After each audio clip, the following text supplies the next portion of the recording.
Jangan lupa subscribe di YouTube channel Metro TV News dan juga nyalakan notifikasinya. Komisi Nasional Hak Asasi Manusia atau Komnas HAM mengeluarkan rekomendasi atas kasus dugaan perundungan dan pelecehan seksual yang dialami MS, pegawai Komisi Penyiaran Indonesia atau KPI Pusat. Komnas HAM menemukan dugaan pelanggaran hak asasi terhadap MS. Komnas HAM mendesak KPI Pusat untuk bersikap kooperatif dengan kepolisian dalam mempercepat proses penegakan hukum kasus MS, korban pelecehan seksual di KPI. Ketua KPI Pusat juga diminta menindak tegas bawahannya yang terbukti melakukan pelanggaran berupa perundungan dan pelecehan seksual terhadap MS. Dalam kasus MS, Komnas HAM menyimpulkan KPI gagal memberikan jaminan atas lingkungan kerja yang sehat, nyaman, dan aman dari tindakan perundungan dan pelecehan seksual. KPI diminta perlu membuat pedoman, edukasi, monitoring, hingga evaluasi terkait penanganan dan pemulihan tindak perundungan dan kekerasan seksual. KPI memberikan dukungan kepada MS baik secara moral maupun mekanisme kebijakan dalam rangka pemulihan korban. Itu yang pertama. Yang kedua, KPI bekerja sama kooperatif dengan pihak kepolisian dalam upaya mempercepat proses penegakan hukum. Yang ketiga, memberikan sanksi kepada pihak yang terbukti melakukan pelanggaran. Sementara itu, psikolog Zoya Amirin menyatakan, akibat pelecehan yang dialaminya, korban MS mengalami post-traumatic stress disorder atau PTSD. Kondisi ini menyebabkan gangguan psikosomatis yang akhirnya berpengaruh terhadap kesehatan fisiknya.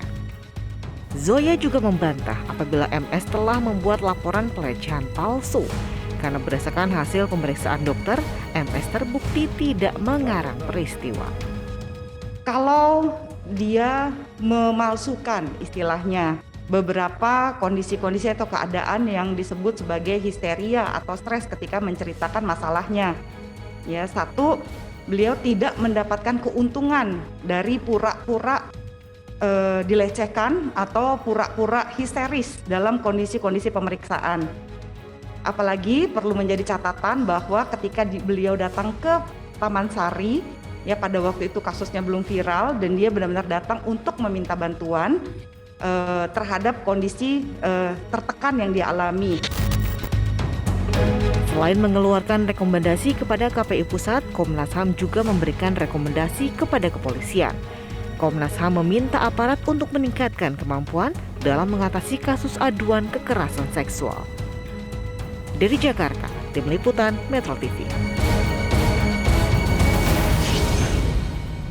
Pemirsa, kasus dugaan pelecehan seksual pegawai Komisi Penyiaran Indonesia atau KPI memasuki babak baru. Komnas HAM menyebutkan ada pembiaran dalam kasus tersebut. Lalu apa rekomendasi Komnas HAM terkait dengan pelecehan seksual pegawai KPI? Untuk membahasnya kita telah terhubung dengan tim ahli Komnas HAM, Mbak Zoya Amirin. Mbak Zoya, selamat malam. Selamat malam. Ya, kami juga sudah mencoba untuk menghubungi Wakil Ketua KPI Mulyo Hadi Purnomo. Semoga bisa bergabung pada malam hari ini. Mbak Zoya, saya ingin konfirmasi dulu Mbak Zoya. Selain rekomendasi yang kemudian sudah disampaikan oleh tim ahli Komnas HAM, juga disebutkan ada pembiaran yang dilakukan oleh KPI dalam kasus pelecehan seksual. Itu betul Mbak Zoya? Iya, betul. Oke. Dasar dari ada dugaan pembiaran itu dilihat dari mana Mbak Zoya? Dari kronologis pelaporan yang dilakukan oleh MS ya, karena dia sudah melaporkan sesuai prosedur gitu ya, dia melaporkan kepada bagian personalia mengenai kondisi dan dia juga bercerita di bagian personalia bukan hanya curhat di luar hal-hal yang resmi gitu ya, bahwa dia mengalami perundungan dan dia ketakutan, tapi jawaban personalia waktu itu adalah mencoba memindahkan dia di ruang kerja yang orang-orangnya lebih baik, tanda kutip gitu ya. Lalu ada pernyataan dari KPI bahwa ya itu kan hanya bercandaan biasa saja gitu ya. Menyatakan sesuatu yang traumatis adalah sebuah bercandaan yang biasa, itu termasuk dalam bentuk pembiaran kalau menurut kami. Ya, menurut Anda itu memang bentuk bercandaan saja, Mbak Zoya? Sekarang gini, kalau itu mau dibilang bentuk bercandaan, bagaimana kalau pertanyaannya kepada pihak KPI, apa sih yang dimaksud dengan pelecehan seksual?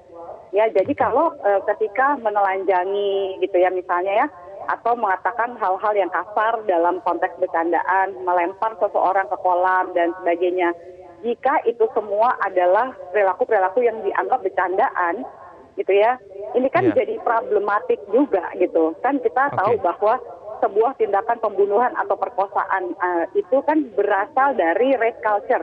Rape culture itu juga adalah mulai dari bercandaan seksis gitu ya, perilaku-perilaku yang melecehkan. Jadi mungkin yang paling penting sebelum bilang ini bercandaan, gimana kalau didefinisikan dulu menurut KPI, dalam budaya kerja KPI yang disebut sebagai perilaku pelecehan itu kayak apa sih sebenarnya?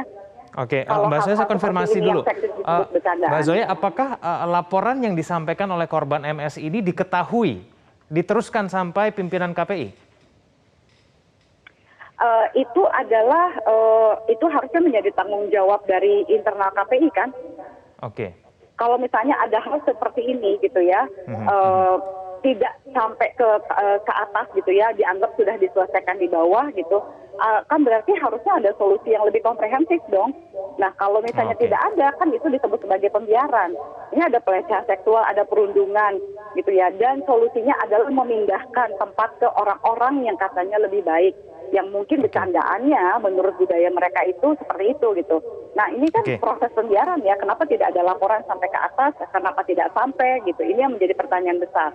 Baik, Mbak Zoya dan juga pemirsa, kita telah terhubung dengan Mulyo Hadipurnomo, Wakil Ketua KPI Pusat. Pak Mulyo, selamat malam. Malam, Mas Egan.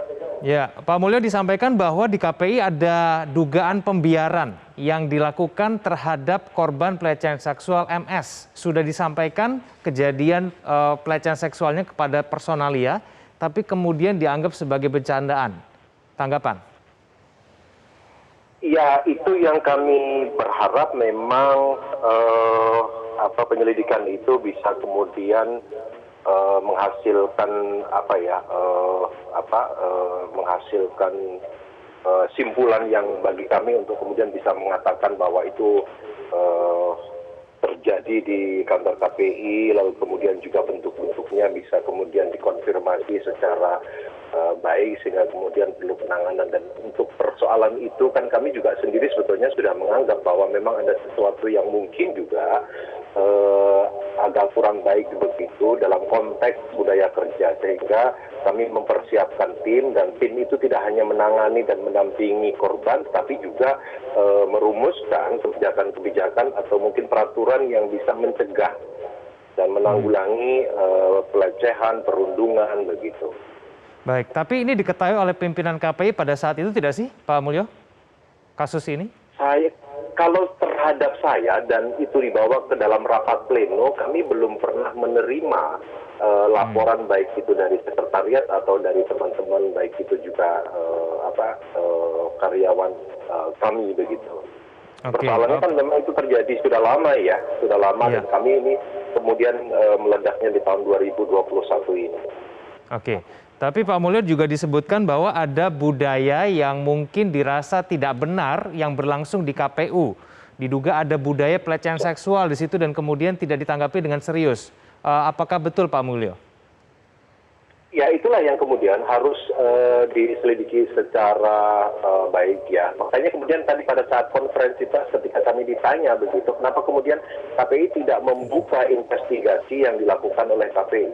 Karena kami khawatir apa yang kami lakukan itu dan kemudian kami publikasikan dianggap bias, dianggap tidak objektif, dianggap tidak cukup dalam, sehingga apa yang kami lakukan dalam investigasi itu adalah mencoba mencari fakta begitu. Apa sih sebetulnya yang sedang terjadi, sehingga ketika kami ditanya kami bisa memberikan penjelasan-penjelasan meskipun penjelasan itu masih belum cukup komprehensif. Oke, baik. Makanya teman-teman wartawan bertanya persoalan itu memang tidak dibuka. Kenapa tidak dibuka? Kami khawatir malah justru nanti membiaskan. Karena sejak awal kami menetapkan bahwa kami tidak ingin mengintervensi proses hukum yang sedang berlangsung. Oke, baik. Mbak Zoya, apakah menurut Anda KPU sudah melakukan segala upaya maksimal untuk membantu menyelesaikan kasus ini, Mbak Zoya? Kita masih lihat prosesnya. Kalau menurut saya sejauh ini KPI cukup kooperatif ya ketika dalam urusan membagikan informasi, lalu juga untuk memberhentikan sementara orang-orang yang sedang dalam proses hukum. Menurut saya itu adalah salah satu usaha dari KPI untuk membiarkan proses ini juga berlangsung dengan baik.